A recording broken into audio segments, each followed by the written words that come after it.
Assalamualaikum, Pik. Capik! Ah, Pik. Weh, Zik. Han. Jom masuk. Mak kau okey ke? Mak aku okey je lah. Mak aku dah masak ni. Kau mesti lapar kan? Mak kau marah ke? Kan? Okey je. Jom. Okey lah, jom lah. Okey je. Seraput member kau.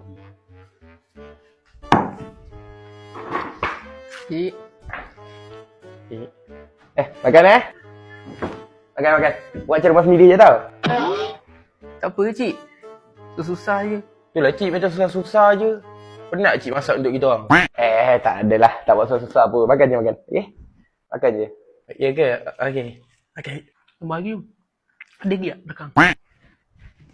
Oi, kenapa mak? Kau asal bawa member-member kau datang rumah? Ma, biar je lah ma. Kan elok diorang tengah makan kat sana kan. Lepas tu malam ni kita nak makan apa? Makan pasir? Ma, kenapa mak teruk sangat ni ma? Kan elok kalau kita kongsi rezeki dengan orang. Allah akan limpahkan lagi rezeki kepada kita kan. Tak bila kau pandai ceramah ni?